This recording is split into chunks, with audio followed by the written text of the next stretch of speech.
गांव के लोग कहते थे, पीपल के पेड़ के नीचे रात के 12 बजे के बाद कोई गया तो या तो पागल लौटा या फिर लौटा ही नहीं।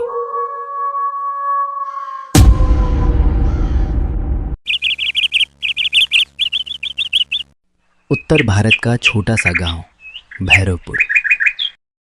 चारों तरफ खेत, कच्चे रास्ते और गांव के बीचों बीच एक पुराना पीपल का पेड़। दिन में वहां बच्चे खेलते थे, पर शाम होते ही कोई उस रास्ते से नहीं गुजरता, कारण वहां से रात को किसी औरत के चलने की आवाज आती थी। महेश, सुना क्या? कल क्या हुआ था? हाँ, सुना है। वही घटना जो कल रात रामू काका के साथ हुई थी, वही ना? हाँ, वही घटना जो रामू काका के साथ हुई थी। वो घटना बहुत ही भयानक थी। कल वो अपनी बेटी के गांव गया था। लौटते समय काफी देर हो गई थी और चारों ओर अंधेरा छा चुका था। जब वो पीपल के पेड़ से कुछ ही दूरी पर चल रहा था, तभी किसी ने पीछे से जोर से धक्का दिया।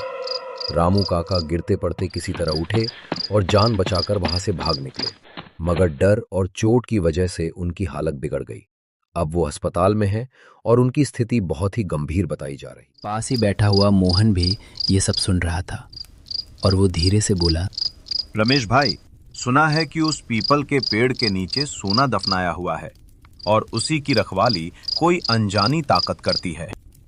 हाँ मोहन, तुम बिल्कुल सही कह रहे हो। वही बात सही है कि इस पीपल के पेड़ के नीचे सोना दफनाया हुआ है, ऐसा हर कोई कहता है। ये सारी बातें करते हुए गांव का लालची और बहुत जिद्दी आदमी कमलेश ये सब सुन लेता है। उसके मन में ये बात बैठ जाती है कि भूत वाली कहानी सिर्फ लोगों द्वारा फैलाया गया एक भ्रम है, ताकि कोई उस खजाने को लेने न जाए। धीरे धीरे उसके दिल में लालच और भी बढ़ने लगता है। वो मन ही मन फैसला करता है कि अगली ही रात वो उसी पीपल के पेड़ के नीचे जाएगा और वहां दफन सारा सोना निकाल कर ले आएगा।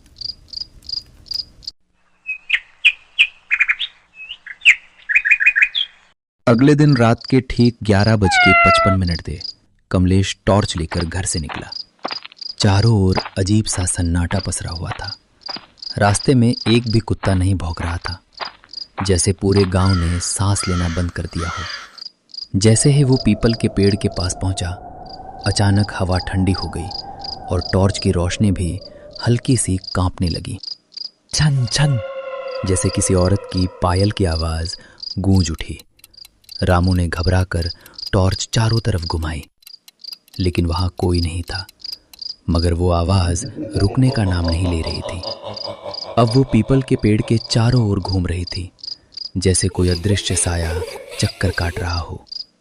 अचानक पीपल के पीछे से एक औरत बाहर निकली। सफेद साड़ी में लिपटी हुई, उसके बाल खुले और बिखरे हुए थे और उसके पैर जमीन को छू ही नहीं रहे थे।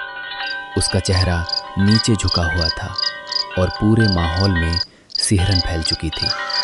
फिर उस औरत ने बहुत धीमी, ठंडी और डरावनी आवाज में, तू मुझे देख सकता है? रामू के शरीर से आवाज ही नहीं निकली। उसे दादी की बात याद आई, जो आत्मा नाम लेकर बुलाए वो तेरी उम्र मांग रही होती है। रामू जैसे ही पीछे मुड़ा, धड़ाम वो गिर पड़ा।